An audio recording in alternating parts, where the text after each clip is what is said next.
Class number 39 and আজ আজ হচ্ছে ক্লাস নাম্বার 40, লেকচার 40। ওকে, প্রত্যেকটা ক্লাস ধারাবাহিকভাবে আমি আবার সাজিয়ে দিব আপনাদেরকে, আপনাদের যে হোয়াটসঅ্যাপ গ্রুপগুলো আছে সেখানে, তাহলে আপনারা যে যে ক্লাসগুলো মিস করছেন দেখতে পারবেন ধারাবাহিকতা মেনটেন করে। তো দেখেন, হোয়াট ইজ ক্লজ? ক্লজটা মূলত কি? ক্লজ শব্দের অর্থ বাক্যাংশ, আ পার্ট অফ সেন্টেন্স, যার ভিতরে একটি সাবজেক্ট ও একটি ফাইনাইট ভার্ব থাকে, তাকে ক্লজ বলে। ক্লজ কাকে বলে? ফ্রেজ হচ্ছে একগুচ্ছ ওয়ার্ড যার ভিতরে সাবজেক্ট এবং ভার্ব থাকে না। আর ক্লজ হচ্ছে যেখানে সাবজেক্ট এবং ভার্ব থাকে।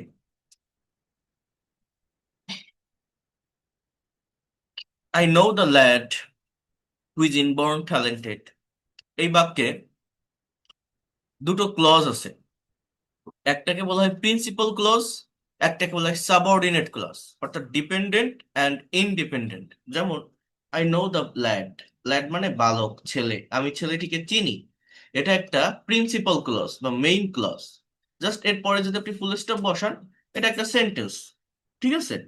কিন্তু হু ইজ ইনবর্ন ট্যালেন্টেড, যে জন্মগতভাবে মেধাবী, এটাকে বলা হয় সাবঅর্ডিনেট ক্লজ বা ডিপেন্ডেন্ট ক্লজ। অর্থাৎ এই জায়গাটাই যে হু ইজ ইনবর্ন ট্যালেন্টেড, এইটা আগের ক্লজের উপর ডিপেন্ড করে আছে, নির্ভর করে আছে। কোনটা? এই যে হু ইজ ইনবর্ন ট্যালেন্টেড, এটা কি হচ্ছে? আগের ক্লজের উপর ডিপেন্ড করে আছে। এই জন্য এটাকে ডিপেন্ডেন্ট বা সাবঅর্ডিনেট ক্লজ বলা হয়। কেন? যে জন্মগতভাবে মেধাবী, কে? এই সেন্টেন্সটা কিন্তু পূর্ণতা পাচ্ছে না। কে? কোনো কিছু শোনার ইচ্ছা থেকে যাচ্ছে। একটা কমপ্লিট সেন্টেন্স হতে গেলে তিনটা গুণ থাকা লাগে: আকাঙ্ক্ষা, আসক্তি, যোগ্যতা। এই সেন্টেন্সটা মানে শোনার আরো আকাঙ্ক্ষা থেকে যাচ্ছে। যখন আমি বলছি হু ইজ ইনবর্ন ট্যালেন্টেড, তার মানে এটা কমপ্লিট না। অর্থাৎ সাবজেক্ট ভার্ব আছে, যদি কমপ্লিট না হয় সেটাকেই মূলত বলা হয় ক্লজ। আর একটা কমপ্লিট সেন্টেন্সের লাস্টে গিয়ে ফুল স্টপ বসে।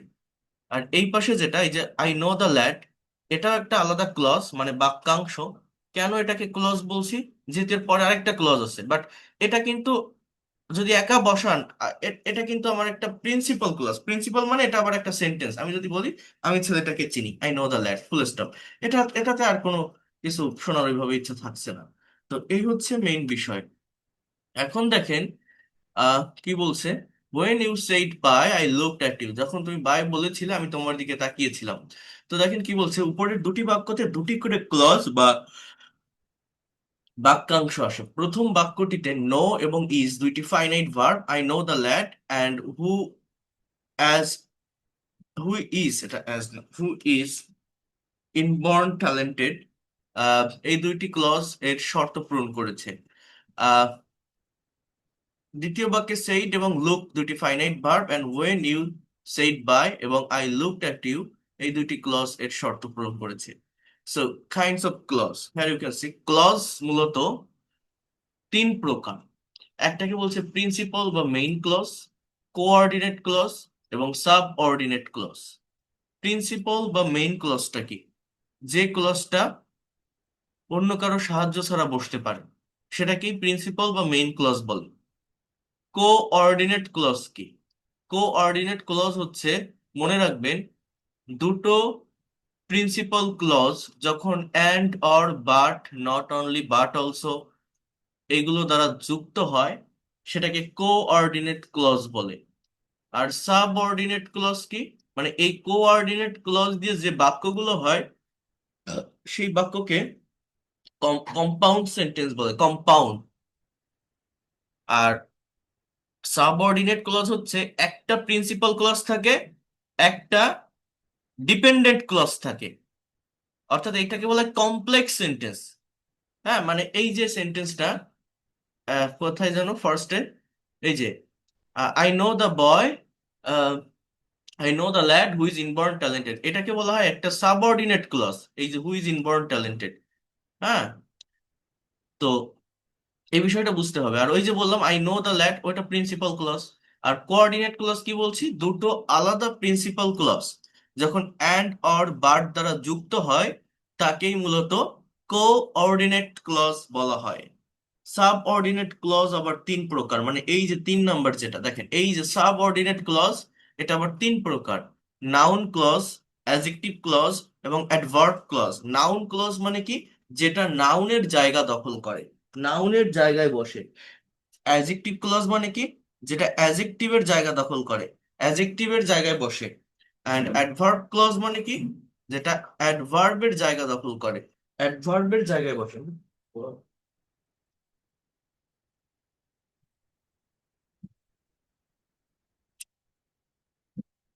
Just wait a minute.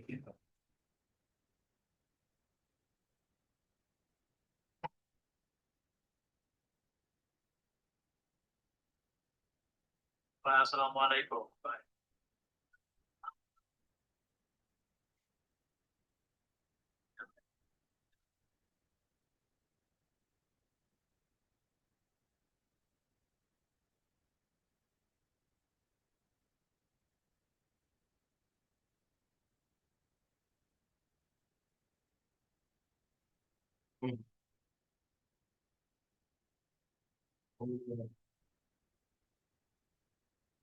Okay, try to understand it.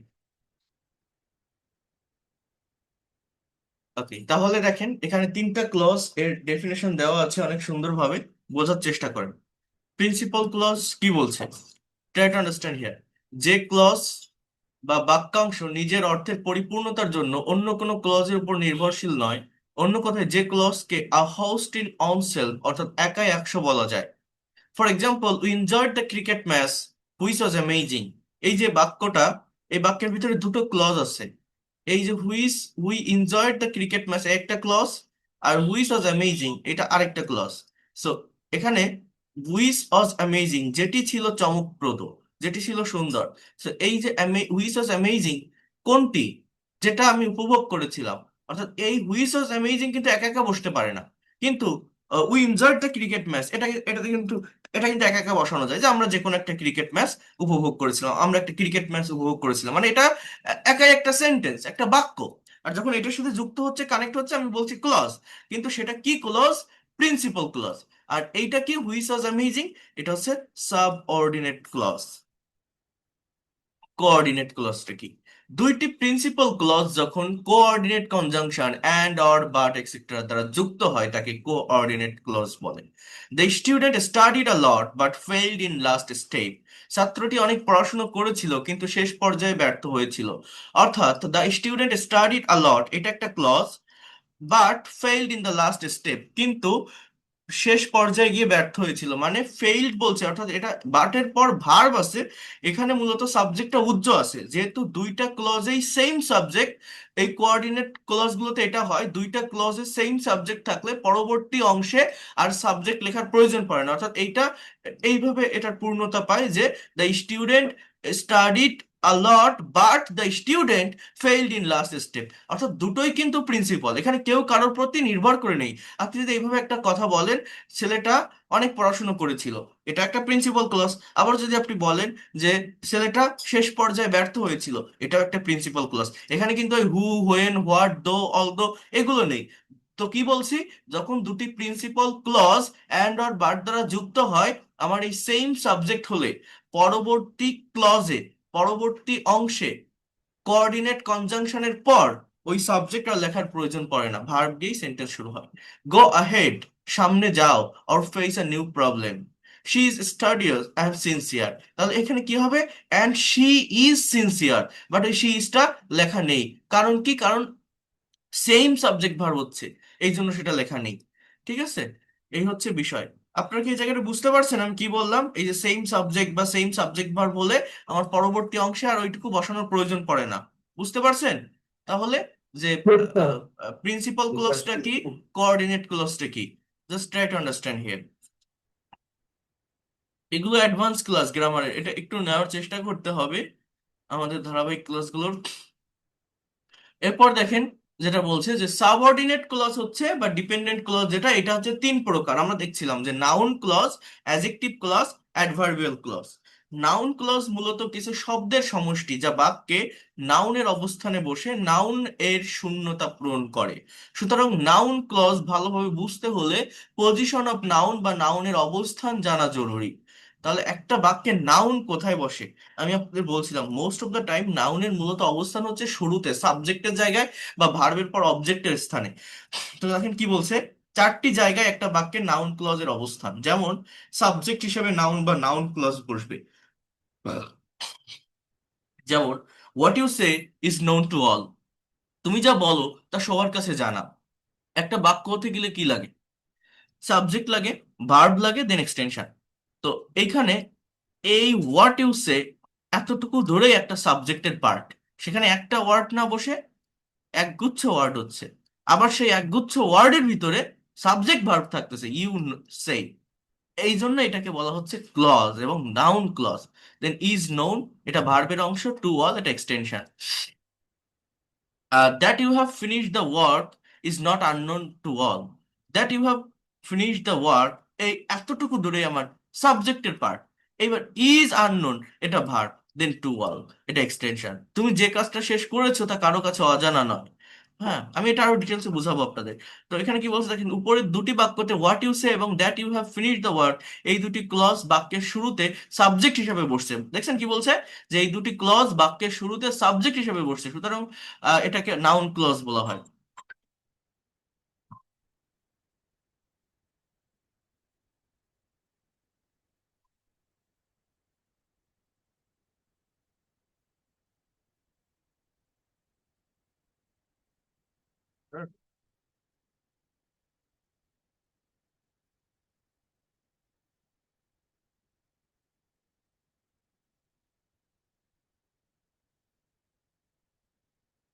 Object হিসাবে নাউন ক্লজ বসে। অবজেক্ট মানে ভার্বের পরের যে অংশটা, সেই জায়গাটাতে বসতে পারে।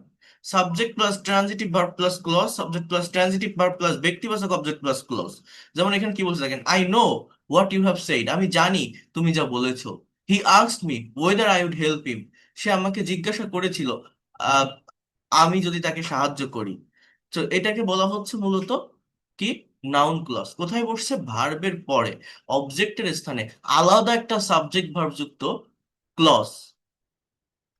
তাহলে দেখেন এখানে বলছে লিঙ্কিং ভার্বের পর কমপ্লিমেন্ট হিসেবে নাউন বা নাউন ক্লজ বসবে।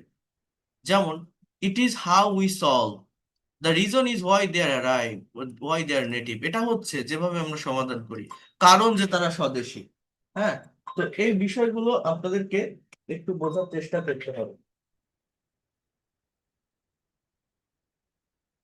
এই বিষয়গুলো আপনাদের একটু নেওয়ার চেষ্টা করতে হবে। আমি আপনাদেরকে আর দুটো ক্লজ একটু ট্রান্সলেট মানে বুঝিয়ে দিচ্ছি, তাহলে এটা নিতে আরো সহজ হবে।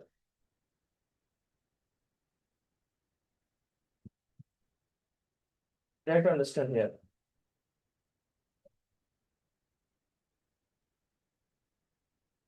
প্রেপোজিশনের পর নাউন বা নাউন ক্লজ বসবে। যেমন I am sure of who are you, who you are, I will depend on what you will announce, এটাকে বলছি আমরা নাউন ক্লজ। এবার নাউন ক্লজ গুলো মূলত কি সেটা আমি আপনাদেরকে বলবো। তার আগে বাকি যে দুটো ক্লজ আছে, সেই দুটো ক্লজ আপনাকে একটু দেখতে হবে, কম্পেয়ার করতে হবে, তাহলে এটা বুঝতে সহজ হবে। সেটা কেমন আমি বলি আপনাদের, দেখেন। অ্যাজেক্টিভ ক্লজ, অ্যাজেক্টিভ ক্লজ মূলত বাক্যে অ্যাজেক্টিভ এর শূন্যতা পূরণ করে। অর্থাৎ একটি বাক্যে পার্টস অফ স্পিচ হিসেবে অ্যাজেক্টিভ যে যে অবস্থানে বসে তাকে অ্যাজেক্টিভ ক্লজ বলে। আই মিন অ্যাজেক্টিভ ক্লজও সেই অবস্থানে বসবে। অ্যাজেক্টিভ ক্লজের অবস্থান একটি বাক্যের দুইটা জায়গায়, একটা হচ্ছে নাউনের পোস্ট মডিফায়ার হিসেবে বসে।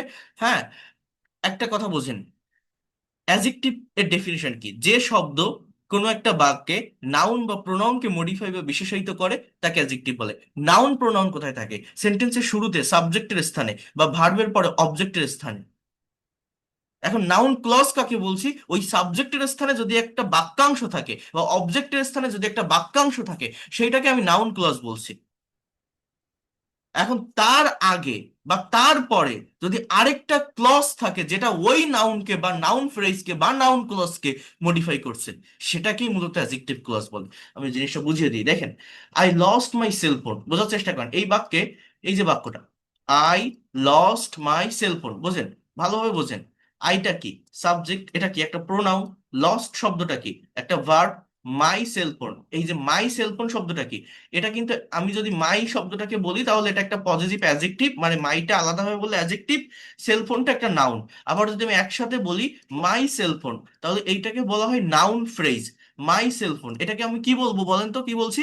নাউন ফ্রেজ, কারণ এটা কার জায়গা দখল করছে? ফ্রেজ নিয়ে গত ক্লাসে বলছিলাম, নাউনের জায়গা। এখন এই নাউনটাকে বা নাউন ফ্রেজটাকে একটা ক্লজ দ্বারা মডিফাই করা হচ্ছে, যেমন হুইচ অজ এক্সক্লুসিভ, যেটি ছিল দামি। অর্থাৎ এই হুইচ অজ এক্সক্লুসিভ কাকে মডিফাই করছে? সেলফোনকে। কার সম্পর্কে অতিরিক্ত তথ্য দিচ্ছে? সেলফোন সম্পর্কে, যে আমি একটা ফোন কিনেছিলাম যেটা দামি ছিল। তাহলে এইটাকে মূলত অ্যাডজেক্টিভ ক্লজ বলা হয়। অর্থাৎ এই যে হুইচ ওয়াজ এক্সক্লুসিভ, এটাকে যদি আমি শর্ট করে ফ্রেজে নিয়ে আসি, দেখেন আমি যদি এরকম একটা বাক্য বলি, I lost my exclusive cellphone, I lost my exclusive cellphone. এই বাক্যটা যদি আমি লিখি, এই এক্সক্লুসিভ শব্দটা কি? একটা অ্যাডজেক্টিভ না? এবং এই সেলফোনটা কি? একটা নাউন। অর্থাৎ এই এক্সক্লুসিভ কি বলেন তো, কি বললাম? অ্যাডজেক্টিভ। তো এটাকে এইভাবে একটা ওয়ার্ডে না রেখে ক্লজে পরিণত করতেছে, বলতেছে I lost my cellphone which was exclusive. অর্থাৎ শুধু এক্সক্লুসিভ না বলে যখন হুইচ ওয়াজ বলছে, তখন সেটা হয়ে যাচ্ছে একটা ক্লজ। অর্থাৎ এইটা, এই যে হুইচ ওয়াজ এক্সক্লুসিভ, এইটা অ্যাডজেক্টিভ এবং অ্যাডজেক্টিভ ক্লজ, ফ্রেজ না কিন্তু ক্লজ। ক্লজ কেন বলছি? কারণ সেখানে সাবজেক্ট ভার্ব আছে। He tells a tale that sounds untrue, সে একটা গল্প বলে যা শুনতে অসহ্য মনে হয়। তাহলে হি টেল, সে বলে, আর টেল, তার মানে আমার অলরেডি একটা নাউন আছে। এই নাউন সম্পর্কে অতিরিক্ত ইনফরমেশন দিচ্ছে এই এই অংশটুকু, যেখানে একটা সাবজেক্ট ভার্ব আছে, দ্যাট সাউন্ডস আনট্রু। তো এটাই অ্যাডজেক্টিভ ক্লজ। অর্থাৎ মাই সেলফোন নাউন, যার সম্পর্কে অতিরিক্ত তথ্য দিচ্ছে, হুইজ অজ এক্সক্লুসিভ। হ্যাঁ, সুতরাং এটি অ্যাডজেক্টিভ ক্লজ।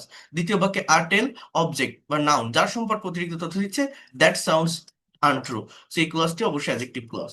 অ্যাডজেক্টিভ ক্লজ অবশ্যই শুরু হবে relative pronoun, that, who, whom, whose, which, when, why, when, এগুলো দ্বারা। এটা একটু জেনে রাখলে এটা আইডেন্টিফাই করতে আরো সহজ হবে। কি বলছে? অ্যাডজেক্টিভ ক্লজ অবশ্যই শুরু হবে relative pronoun that, who, whom, whose, which, why, when দ্বারা। ওকে, আরো কিছু উদাহরণ। Rabbi has a friend whose sister lived in USA. তাহলে এই যে whose sister lived in USA, এটা মডিফাই করছে কাকে? এই ফ্রেন্ডকে। ফ্রেন্ডকে, রাব্বির একটা বন্ধু আছে যার বোন ইউএসএ থাকে। আই মিস দ্য ডে, এই ডে কে মডিফাই করছে কে?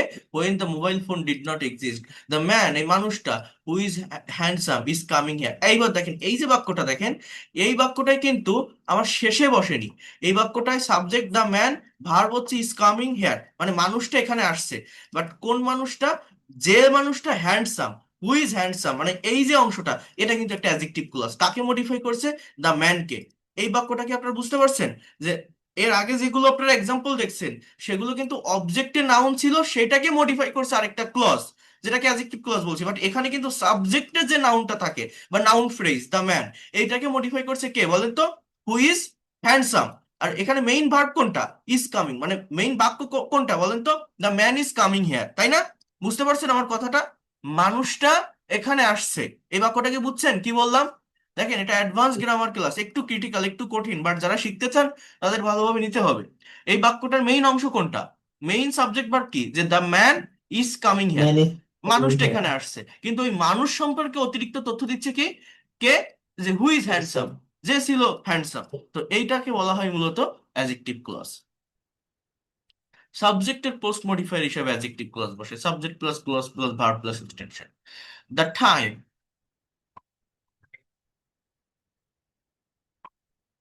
হুম হুম, হ্যালো, হ্যাঁ আছেন?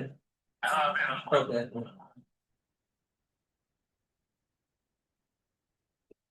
okay, so try to understand here. The time when the game start is not fixed. অর্থাৎ সময় যখন খেলাটা যখন খেলাটা শুরু হয়, এখানে হবে লেখা আছে। তো এটাও কারেক্ট, মানে এই সেন্সে বলা যায়, সমস্যা না। তো যাই হোক, এটা মূলত আমার অ্যাডজেক্টিভ ক্লজ। অর্থাৎ সাবজেক্টের যে নাউন, বা এটাকে কি বলছি আমি, নাউন ফ্রেজ, এটাকে মডিফাই করছে হোয়েন দ্য গেম স্টার্ট। তো এটাকে বলা হচ্ছে যে পোস্ট মডিফায়ার। হ্যাঁ, মানে পরে বসছে নাউনের। The reason why I have failed, যে কারণে আমি ব্যর্থ হয়েছি, ইজ ক্লিয়ার টু অল। তাহলে এই অ্যাজেক্টিভ ক্লজ চেনার একটা ওয়ে এখানে বলে দিয়েছে, আপনারা দেখছেন যেটা, যে অ্যাজেক্টিভ ক্লজ অবশ্যই শুরু হবে, অবশ্যই শুরু হবে relative pronoun that, who, whom, whose, which, why, when, এগুলো দ্বারা। অ্যাজেক্টিভ ক্লজ অলওয়েজ এগুলো দ্বারা শুরু হবে। এবার দেখেন, বোঝার চেষ্টা করেন, ট্রাই টু আন্ডারস্ট্যান্ড হিয়ার, কই গেল, let's try to understand here. Okay, so adverb clause, এই adverb clause মূলত পার্টস অফ স্পিচ অ্যাডভার্বের অবস্থানে বসে। আরেকটা কথা আমি আপনাদের বলে রাখি, যত ক্লজ আছে, মানে ইংলিশ ল্যাঙ্গুয়েজে আমরা যে ক্লজ, আমি জাস্ট আপনাদের ক্লাস নিচ্ছি বা শেখাচ্ছি, মোস্ট অফ দ্য টাইম যে ক্লজটাকে আমরা চিনি বা দেখি অ্যাডভার্ব ক্লজই হয়, প্রায় 80% ক্লজ এই অ্যাডভার্বিয়াল ক্লজ হয়। আশা করি আমি আপনাদের বোঝাতে পারছি। আমি আপনাদের একটা ক্লাস নিয়েছিলাম, কারো মনে আছে কিনা, যে how to make long English sentences. If you ask the question to the verb with how, where, when, why, how often, you will get adverbial phrase. আহ, একটা সেন্টেন্সের ভিতর এক্সট্রা ইনফরমেশন অ্যাড করার জন্য এগুলো দরকার হয়। তো ফ্রেজের ক্ষেত্রেও অ্যাডভার্বিয়াল ফ্রেজই বেশি আসে, ক্লজের ক্ষেত্রেও যদি কোথাও থাকে অ্যাডভার্বিয়াল ক্লজ বেশি দেখা যায়। তো বলছে অ্যাডভার্বিয়াল ক্লজ 10 ধরনের: time related adverb clause, place related adverb clause, purpose related adverb clause, reason related adverb clause, condition related adverb clause, result related adverb clause, comparison related adverb clause, manner related adverb clause, contrast related adverb clause, supposition related adverb clause. দেখছেন কতগুলো? তো এগুলো খুবই সহজ, adverbial clause খুবই সহজ। Just একটু যদি সেন্সটা বুঝতে পারেন, সেন্সটা কি, অ্যাডভার্বের ডেফিনেশন বোঝা, মানে এত কিছু লাগে না, এই যে টাইম, প্লেস, রিজন, এত কিছু লাগে না। সে অ্যাডভার্ব কাকে বলে? যে একটা বাক্যে যে ওয়ার্ড ভার্বকে মডিফাই করে, ভার্বকে বিশেষায়িত করে, ভার্ব সম্পর্কে অতিরিক্ত তথ্য দেয়, ভার্বকে বাড়িয়ে বলে, তাকেই বলা হয় অ্যাডভার্ব। তাকে কি বলা হয়? অ্যাডভার্ব। এটাকে অ্যাডভার্বিয়াল ক্লজ বলে। আরেকটা কথা আমি বলি, এই ক্লজগুলো দেখলে আপনি বুঝতে পারবেন। শি রিচড দ্য স্টেশন, এইটুকু হচ্ছে আমার একটা মেইন সেন্টেন্স। সে স্টেশনে পৌঁছেছিল, সে স্টেশনে পৌঁছেছিল। এইবার বলছে after we had reach the station, আমরা স্টেশনে পৌঁছানোর পর। তাহলে এই যে after we had reach the station, এখানে এই যে রিচ মানে পৌঁছানো, এই শব্দটাকে কিন্তু মডিফাই করছে কি দিয়ে? ওয়েন দিয়ে। যে সে কখন স্টেশনে পৌঁছেছিল? আমরা স্টেশনে পৌঁছানোর পর পৌঁছেছিল।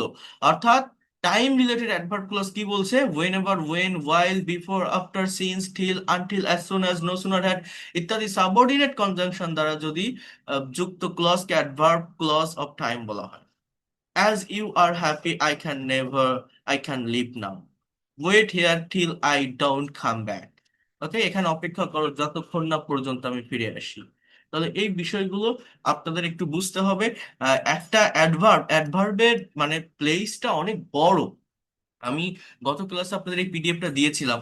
তো অ্যাডভার্বের ক্ষেত্রটা অনেক বড়। এটা মানে বড় কেন বলছি, দেখেন, adverb of place, adverb of time, adverb of manner, adverb of reason, adverb of duration, ওটাকে কি ছিল জানো, adverb of place, manner, time, reason, আহ, এরপর হচ্ছে ফ্রিকোয়েন্সি, যেটা ফ্রিকোয়েন্সি হাউ অফেন দ্বারা প্রশ্ন করলে পাওয়া যায়। সো এই যে জায়গাগুলো, এই জায়গাগুলো তো আমাদের বুঝতে হবে। তাছাড়া এখানে আরেকটা ব্যাপার আছে, সেটা হচ্ছে একটা বাক্যে অ্যাডজেক্টিভ কিন্তু শুধুমাত্র নাউন বা প্রোনাউনকে মডিফাই করে, নাউন প্রোনাউন সম্পর্কে অতিরিক্ত তথ্য দেয়। কিন্তু একটা অ্যাডভার্ব ভার্বকে মডিফাই করে, অন্য একটা অ্যাডজেক্টিভকে মডিফাই করে, নিজেকে মডিফাই করে, একটা প্রেপোজিশনকে মডিফাই করে, ইভেন হোল সেন্টেন্সকে মডিফাই করে। অ্যাডভার্বের জায়গাটা, ক্ষেত্রটা অনেক বড়। অ্যাডভার্বের উপরেও আমার ডিটেলস ক্লাস আছে, আমি আপনাদের দেখাবো। আগেও নিয়েছি, ইউটিউবে রেকর্ড আছে, দেখলে আপনারা বুঝতে পারবেন। তো যেটা আমি আপনাদেরকে মূলত বলছি, শুধুমাত্র আহ, আপনি যদি এর কানেকশনটা বুঝতে পারেন, সেন্টেন্সে অবস্থানটা বুঝতে পারেন, যেমন ইউ ক্যান স্টে, এর বাংলা অর্থ কি? যে তুমি থাকতে পারো, ওয়ার ইউ লাইক, যেখানে তুমি চাও। যেখানে তুমি চাও। তাহলে ওয়ার দিয়ে এই ক্লজটা তৈরি হচ্ছে, তাহলে এটা নিশ্চয়ই একটা অ্যাডভার্বিয়াল ক্লজ। ইভেন এটাকে আমি বলতে পারি adverb of place. You can visit, তুমি ভ্রমণ করতে পারো। এবার এই ক্যান ভিজিটকে প্রশ্ন করেন, ক্যান স্টেকে প্রশ্ন করেন যে where, wherever you wish, যেখানেই তুমি চাও। যেখানেই তুমি চাও তুমি ভ্রমণ করতে পারো। ওয়ার শি ভিজিটস ডেইলি, যেখানে সে প্রতিদিন ভ্রমণ করে, is a very familiar place, খুবই পরিচিত জায়গা। তো এইগুলোকে মূলত অ্যাডভার্বিয়াল ক্লজ বলা হয়। ওয়ার এবং ওয়ার এভার, ওয়ার দ্বারা নির্দিষ্ট স্থানকে বোঝায়, ওয়ার এভার দ্বারা অচেনা বা অজানা স্থানকে বোঝায়।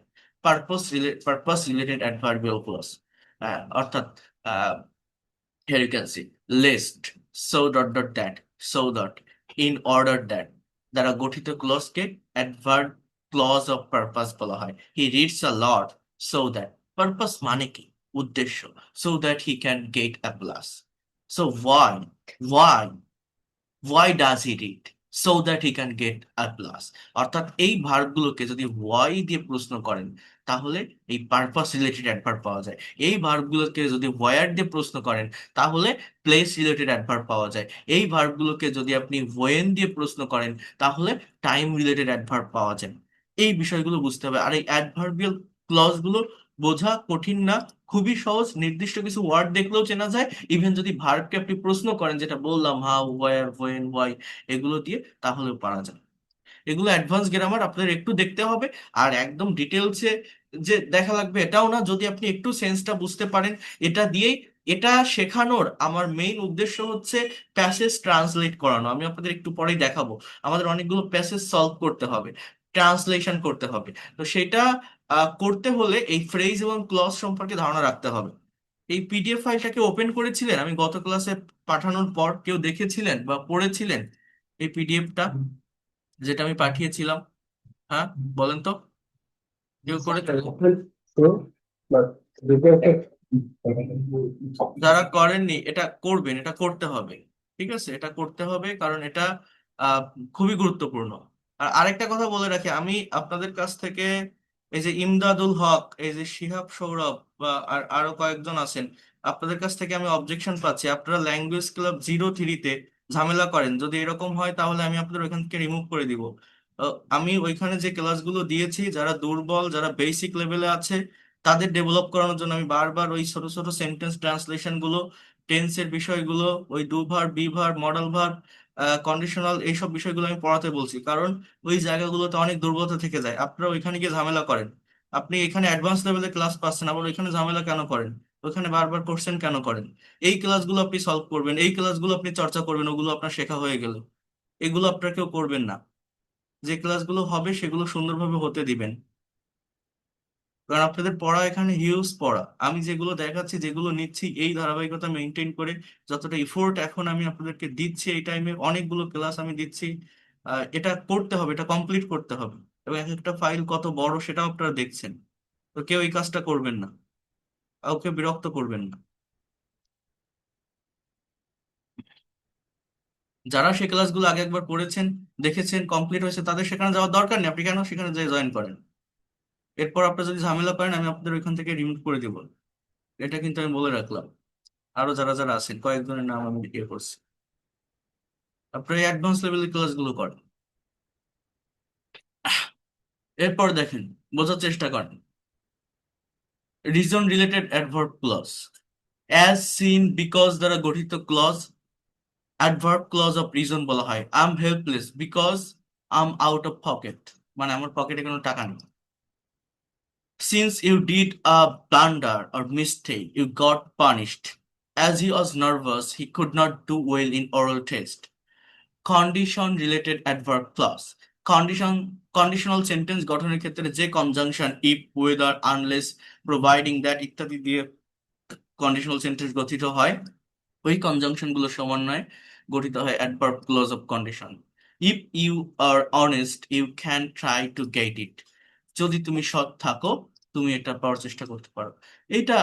এটা আমি যদি বলি যে এটা কাকে মডিফাই করে, এটা কিন্তু এই হোল সেন্টেন্সটাকে মডিফাই করে। মানে এটা তো ক্লজ হোল সেন্টেন্সকে মডিফাই করে।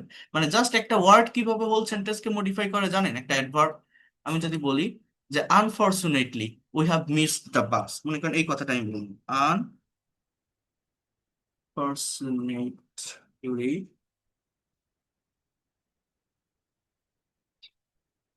we have missed the bus.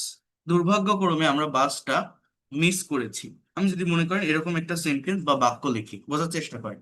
এই যে বাক্যটা আমি লিখলাম, এই যে বাক্যটা আমি লিখলাম, এই বাক্যটায় এই যে আনফরচুনেটলিটা কোন পার্টস অফ স্পিচ বলতে পারেন? এটা কিন্তু আমার একটা অ্যাডভার্ব, এবং এই ওয়ার্ডটা এই সম্পূর্ণ সেন্টেন্সটাকে মডিফাই করে। এই জন্য বলা হয় একটা অ্যাডভার্ব একটা বাক্যে মেইনলি ভার্বকে মডিফাই করে, অন্য একটা অ্যাডজেক্টিভকে মডিফাই করতে পারে, নিজেকে নিজে মডিফাই করতে পারে, প্রেপোজিশনকে মডিফাই করতে পারে, ইভেন হোল সেন্টেন্সকে মডিফাই করতে পারে। এরকম ভাবে এই যে ইফ ইউ আর অনেস্ট, এটা কিন্তু পুরো সেন্টেন্সটাকে মডিফাই করছে। যে যদি তুমি সৎ হও, you can try to get it, এটাকে বলছে যে কন্ডিশন রিলেটেড অ্যাডভার্ব। হ্যাঁ, I don't know whether you come or not. Unless you read attentively, you will fail in the exam. I will help you providing that you want it. Result related adverb, that, so, such, এই conjunction গুলোর সাহায্যে এটা গঠিত হয়। It is such a good book that I want to read. He mentioned a small amount that I wish to observe. তো এই হচ্ছে mainly বিষয়। এখানে কন্ট্রাস্ট রিলেটেড অ্যাডভার্ব আছে, এগুলো দেখলে আপনারা চিনতে পারবেন, এটা কঠিন কিছু না। আহ এই দেখেন, although he got American visa, he did not go to America. মানে দুটো সেন্টেন্সের ভিতরে একটা কন্ট্রাস্ট তৈরি করছে, বিপরীত একটা সাইড তৈরি হচ্ছে। In spite of his physical problem, তার ফিজিক্যাল প্রবলেম থাকা সত্ত্বেও he joined on the sports day. All the members are present in the meeting, nevertheless they were deprived. তো যাই হোক, এগুলো আপনারা নিজেরা একটু দেখবেন। এটা এটা কঠিন কিছু না, জাস্ট এতটুকু মনে রাখেন যে নাউন ক্লজ মানে সাবজেক্ট ভার্ব যুক্ত ওয়ার্ড, একদম শুরুতে সাবজেক্টের স্থানে আছে, তারপর আরেকটা ভার্ব আছে। আর অবজেক্টের স্থানে থাকলো মানে একটা ভার্বের পরে আবার একটা সাবজেক্ট ভার্ব যুক্ত ক্লজ আমার ডিরেক্টলি বসে যাচ্ছে, সেটা নাউন ক্লজ। অ্যাডজেক্টিভ ক্লজ কি? একটা সাবজেক্ট আছে বা অবজেক্ট আছে, সেটা নাউন ফ্রেজ হতে পারে বা নাউন হতে পারে, সেইটাকে আরেকটা সাবজেক্ট ভার্ব যুক্ত ক্লজ মডিফাই করতেছে, সেটাকে বলা হয় অ্যাডজেক্টিভ ক্লজ। এবং সেখানে মূলত ওই যেটা বললাম, হু, হুইজ, হোয়াট, ওয়াই, এগুলো বসে থাকে, এগুলো দিয়ে যে ক্লজটা তৈরি হয় সেটাকে অ্যাডজেক্টিভ ক্লজ বলে। আর বাকি যে ক্লজ আছে সবই মূলত অ্যাডভার্বিয়াল ক্লজ, মানে একটা ভার্বকে কোথায়, কখন, কিভাবে, কেন, কতটুকু, এগুলো তারা প্রশ্ন করলে, ইভেন অন্য যত ক্লজ আছে মোস্ট অফ দ্য ক্লজ হচ্ছে মূলত অ্যাডভার্বিয়াল ক্লজ। আমি আবারও বলছি, অ্যাডভার্বিয়াল ক্লজ, এই ছাড়া আর কিছু না। জাস্ট এইটুকু একটু মনে রাখতে পারলেই হয়। আমার মেইন উদ্দেশ্য বা মেইন পারপাসটা এখান থেকে কি, আমি আপনাদের সেইটা একটু বলি। সেটা হচ্ছে ট্রান্সলেশন গুলো দেখানো। ট্রান্সলেশন মানে কি? এই ফ্রেজ এবং ক্লজ আইডেন্টিফাই করে একটা সেন্টেন্স কে ট্রান্সলেট কিভাবে করতে হয়। যেমন এখানে আমি আপনাদের এটা আগেও দেখিয়েছিলাম যে আহ, যে কোনো একটা ইংলিশ সেন্টেন্স তৈরির স্ট্রাকচার হচ্ছে subject plus verb plus object, but আমি বলছিলাম যে আমরা এখানে অবজেক্ট বলবো না, আমরা এখানে এক্সটেনশন বলবো। কারণ এই জায়গাটাতে অবজেক্ট থাকতে পারে, কমপ্লিমেন্ট থাকতে পারে, ইভেন অ্যাডভার্বিয়াল থাকতে পারে। দেখছেন, এই যে বারবার বলি আমি যে অ্যাডভার্বিয়াল থাকতে পারে। অ্যাডভার্বিয়াল মানে কি? অ্যাডভার্বিয়াল ফ্রেজ বা ক্লজ মানে adverb of phrase, sorry, adverb of place, manner, reason, time, এগুলো থাকে। তো কি বলছে দেখেন, রিটেন ইংলিশে বড় বড় বাক্য তৈরির ক্ষেত্রে কয়েকটি ফর্মুলা বিশেষ গুরুত্ব বহন করে।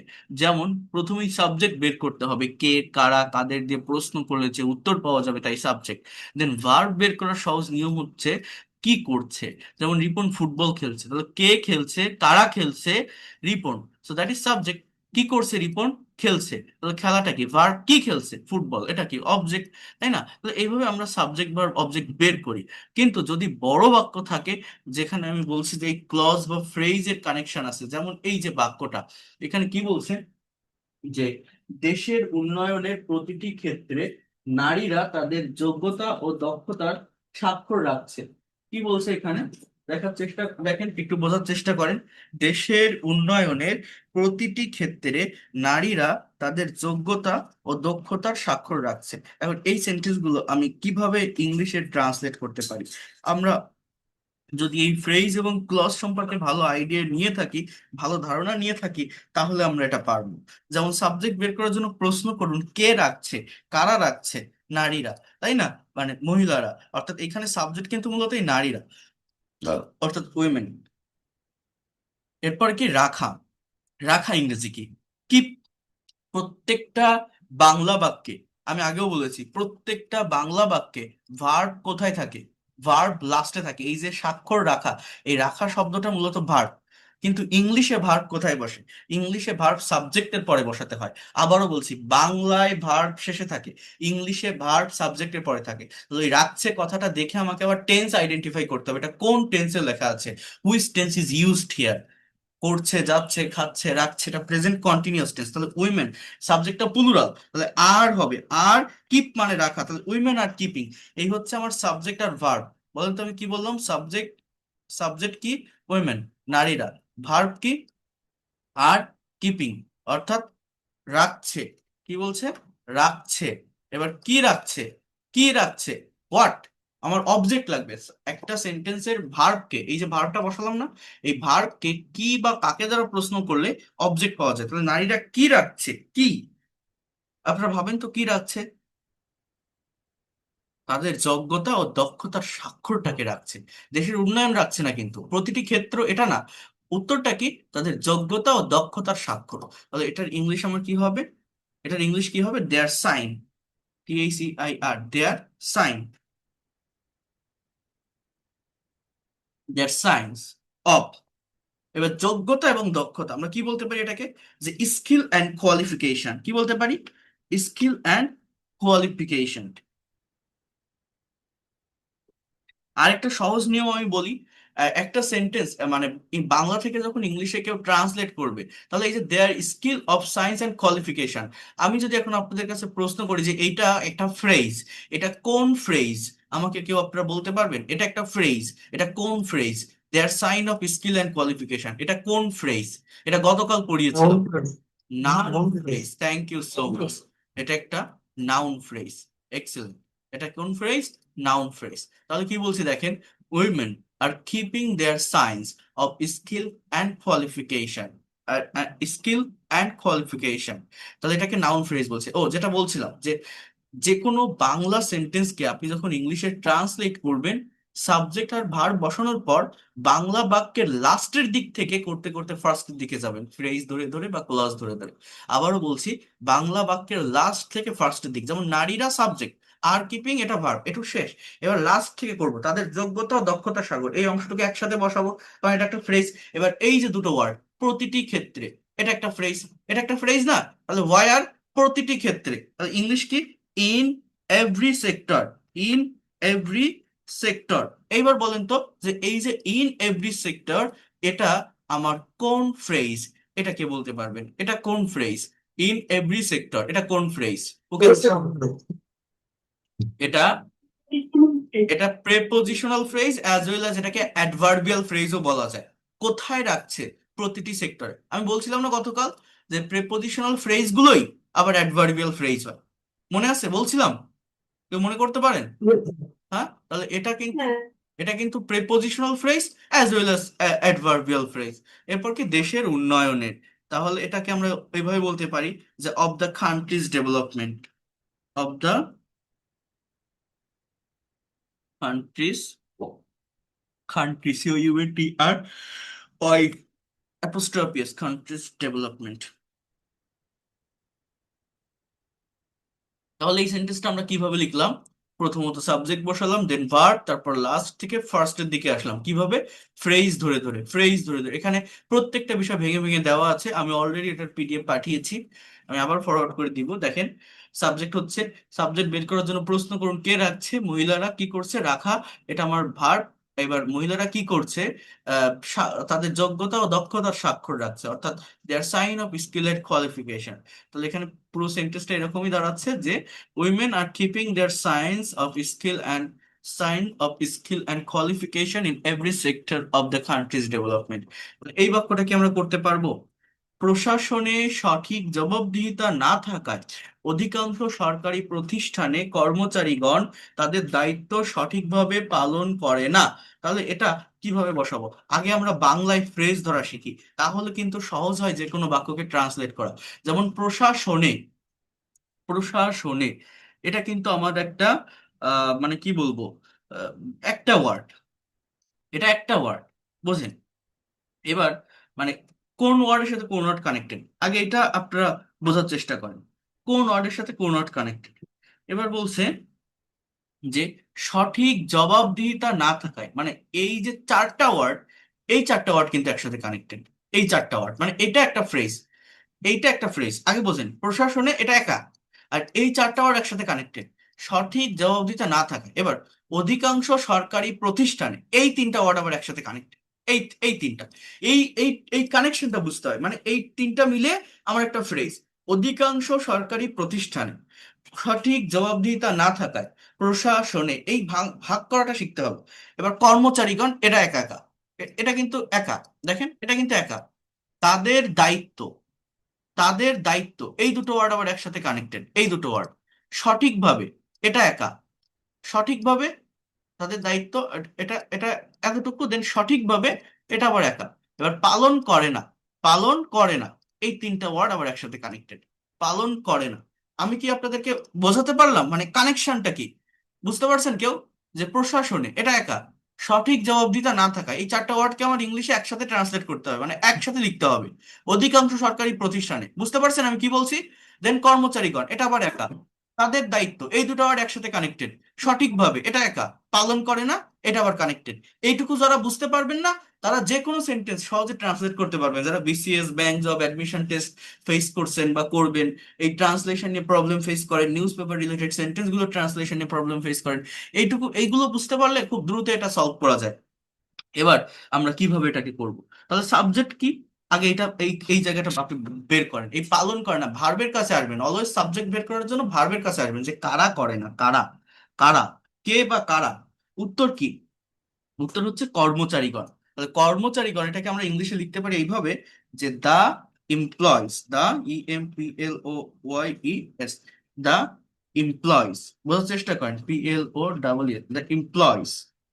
ওকে। এবার পালন করে না, বাংলায় ভার্ব লাস্টে থাকে, ইংলিশে ভার্ব কোথায় বসাবো? যে কোনো সেন্টেন্স ট্রান্সলেট করার ক্ষেত্রে ইংলিশে ভার্ব বসাবো আমরা সাবজেক্টের পরে, দা এমপ্লয়িজ। এবার ডু নট পারফর্ম, ভার্বটা কি? ডু নট পারফর্ম, অর্থাৎ পালন করে না। The employees do not perform, পালন করে না, পালন না করা ইংরেজি কি? পারফর্ম করা। সো ডু নট পারফর্ম, সাবজেক্টটা plural, third person but plural, এই জন্য কিন্তু ডাজ নট হয়নি, do not. The employees do not perform, অর্থাৎ কর্মচারীরা পালন করে না। এইবার আমি কি করব? সাবজেক্ট আর ভার্ব বসাইছি না, এইবার আমি লাস্ট থেকে করতে করতে ফার্স্টের দিকে আসবো। আবারও বলছি, বলেন তো কি করব? এখানে যেভাবেই থাকুক, অন্য আপনি অন্য অন্য ভাবেও করতে পারেন, কিন্তু লাস্ট থেকে ফার্স্টের দিকে আসলে সেটা গ্রামাটিক্যালি সব থেকে ভালো হয় বা কারেক্ট থাকে। অর্থাৎ আপনি এটা লেখেন এবার, যে তাদের, সরি, সঠিকভাবে, এটা আগে লেখেন, যে the employees do not perform properly, properly, সঠিকভাবে, এটা আমার অ্যাডভার্ব অফ ম্যানার। এবার কি, কি প্রপারলি পালন করে না? তাদের দায়িত্ব, তাহলে দেয়ার রেসপন্সিবিলিটিস, কি বলতে পারি আমরা? দেয়ার রেসপন্সিবিলিটিস। এই দুইটা কানেক্টেড একসাথে। আমরা কি করছি? সাবজেক্ট আর ভার্ব বসানোর পর লাস্ট থেকে ফার্স্টের দিকে আসতেছি। The employees do not perform properly their responsibilities, their responsibilities. এরপর কি? অধিকাংশ সরকারি প্রতিষ্ঠান, এর পরের ওয়ার্ড কোনটা আছে? আমি পিছন দিক থেকে আসবো। এর পরের অংশ কি? অধিকাংশ সরকারি প্রতিষ্ঠানে, এটাকে আমরা বলতে পারি ইন, একটা প্লেস, একটা জায়গা, প্রিপজিশন বসাতে হবে। In most government organisations, in most government organisations, in most government organisations. এবার আমি কি বলতে পারি? In most government organisations. এবার আমি কি বলতে পারি? সঠিক জবাবদিহিতা না থাকায়, সঠিক জবাবদিহিতা না থাকায়, এই অংশটুকু আমি লিখবো একসাথে। Due to lack of proper accountability, জবাবদিহিতা ইংরেজি কি? অ্যাকাউন্টেবল, বলি না? অ্যাকাউন্টেবিলিটি, তাহলে কি বলতে পারি? ডিউ টু, না থাকায়, ডিউ টু, অথবা আমরা বলতে পারি ল্যাক অফ। ডিউ টু এর পরিবর্তে বলা যায় কি বলেন তো? Lack of.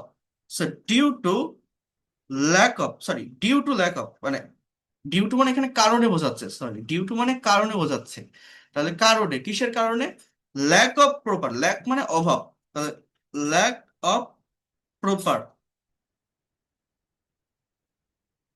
accountability, due to lack of proper accountability।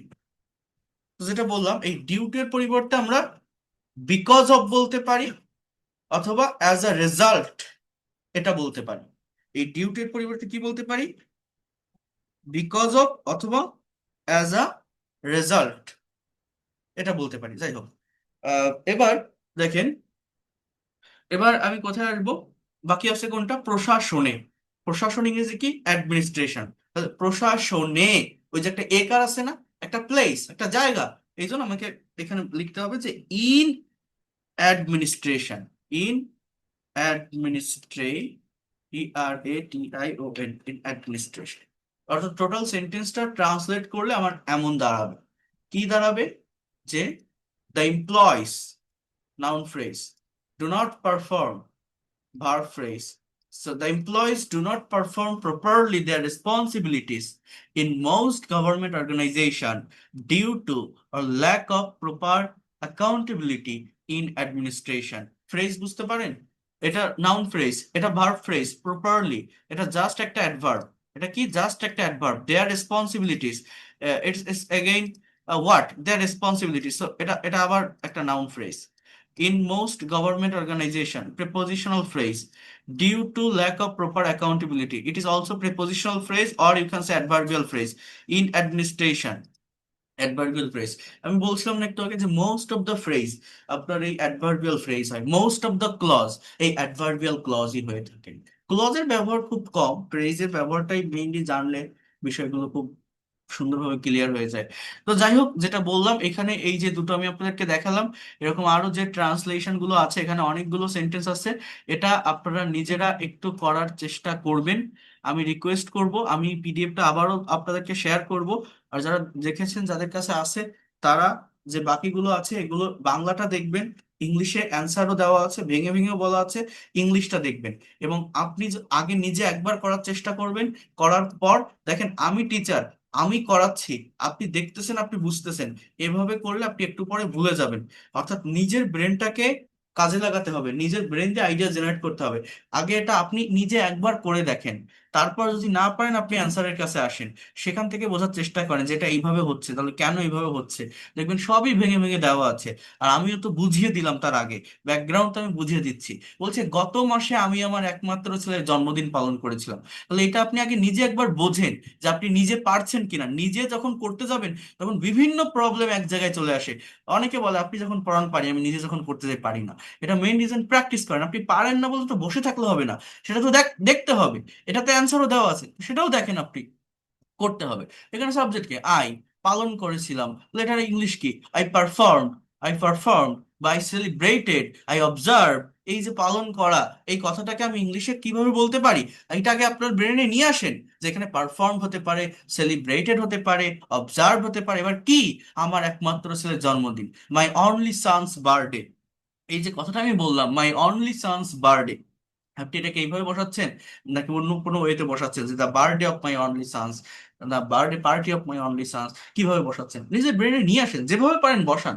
এরপর আছে গত মাসে, এটা কি আপনি একদম শুরুতে বসাই দিচ্ছেন? অনেকে এটা দিবে যেহেতু বাংলায় শুরুতে আছে, আপনি আগে এটা বলবেন যে লাস্ট মান্থ আই, কিন্তু এটা আবার লাস্টেও কিন্তু বসাতে পারেন, যেটা এটা একটা অ্যাডভার্ব, অ্যাডভার্ব অফ টাইম। এভাবে নিজে আগে একবার করেন, করার পর কি করবেন? উত্তরটা দেখেন সেখানে কিভাবে লেখা আছে। আর এই যে গত মাসে যেটা বলছি, এটা ফার্স্টে বসালো কারেক্ট, লাস্টে বসালো কারেক্ট, সবসময় খেয়াল রাখবেন সাবজেক্ট আর ভার্ব যাতে পাশাপাশি বসে। এটা যাতে ঠিক থাকে, সাবজেক্টকে আমি, আর ভার্ব হচ্ছে যে পালন করা, ওই যে পালন করেছিলাম যেটা লেখা, ওইটা যে একটা পাস্ট ইনডিফিনিট টেন্স, ওই অনুযায়ী ওই পালন করা কথাটার ইংলিশ আমাকে V2 বসাতে হবে। ওইটা যদি কারেক্ট করে লিখতে পারেন তাহলে বাক্য কারেক্ট। মানে এই যে যেটা বললাম, সেলিব্রেটেডই লিখতে হবে, নাহলে অবজার্ভ লিখতে হবে, নাহলে পারফর্ম লিখতে হবে। Performing, perform, observe, celebrate, celebrating, এরকম কোনো কিছু দিলে কিন্তু হবে না, তাহলে বাক্য ভুল হয়ে যাবে। অর্থাৎ টেন্স ধরে ভার্বের ফর্মটা সঠিকভাবে লিখতে হবে সাবজেক্টের পর। তারপর আপনি অবজেক্ট বসান, অ্যাডভার্ব বসান, অ্যাডভার্ব শুরুতে বসান, অক্সিলারি ভার্ব মেইন ভার্বের মাঝে বসান, লাস্টে বসান, ওটা কোনো সমস্যা তৈরি করে না। জাস্ট বাংলা দেখে ফ্রেজ ধরে বসাই দিতে পারলেই হলো, একটু প্রেপোজিশনের সঠিক ব্যবহার করে। এটা আপনারা নিজেরা একটু করেন, করার চেষ্টা করেন, দেখার চেষ্টা করেন। আর ক্লাস তো আমি রেগুলার হইতে নিচ্ছি। আর আমি আজকে কি বার? 20 তারিখ। আগামীকাল থেকেই, আগামীকাল বিকাল 5টায় আপনারা যে যে গ্রুপ থেকে জয়েন করছেন, ক্লাস করছেন, আমি ওই পার্সোনাল সেশন নেওয়া সেটা হচ্ছে প্রত্যেকটা সেশনে 10 জন করে স্টুডেন্ট থাকবেন, যারা যেদিন ফ্রি থাকবেন আমাকে বলবেন, আমি এক একটা ব্যাচ করে কমপ্লিট করব, আমি শেষ করব, আমি আপনাদেরকে জানাবো। আগামীকাল আমি আপনাদের নোটিশ দিয়ে দিব।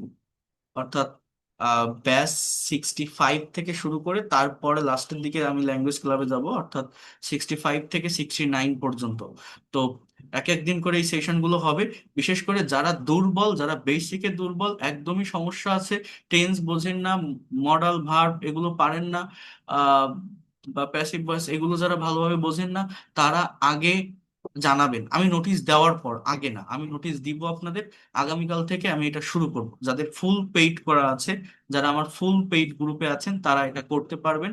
আমি এটা আগামীকাল থেকে এটা নেওয়া হবে। ঠিক আছে, দিব। আর এই ক্লাসগুলো ধারাবাহিকভাবে মেনটেন করে করবেন, এটা তো আমি সবাইকে করার সুযোগ দিচ্ছি, করবেন। এটা কেউ মিস করবেন না। ট্রান্সলেশন গুলো করার চেষ্টা করবেন, পিডিএফ ফাইলগুলো দেখে এগুলো করার চেষ্টা করবেন। আর যারা আমার লেখা বইটা এখনো অর্ডার করেননি বা নেননি, দ্রুত বইটা নেওয়ার চেষ্টা করবেন। বইটা কাছে থাকলে আপনার এই শেখাগুলো আরো বেশি ইফেক্টিভ হবে, আরো বেশি ভালোভাবে আপনি প্রত্যেকটা বিষয় নিতে পারবেন, বুঝতে পারবেন, শিখতে পারবেন। বইটা নেওয়ার চেষ্টা করবেন। আজকে একটু আগে অনেকগুলো বই চলে গিয়েছে, আজকে অনেক অর্ডার ছিল। তো যাই হোক, ভালো থাকেন। That's all for today. Thank you and see you in the next class. আর কোনো কোশ্চেন যদি থাকে, হোয়াটসঅ্যাপে আমাকে নক দিন। ঠিক আছে, আমার হোয়াটসঅ্যাপ নম্বর তো দেওয়া আছে, একটু নক দিন, আমি কথা বলবো। ধন্যবাদ।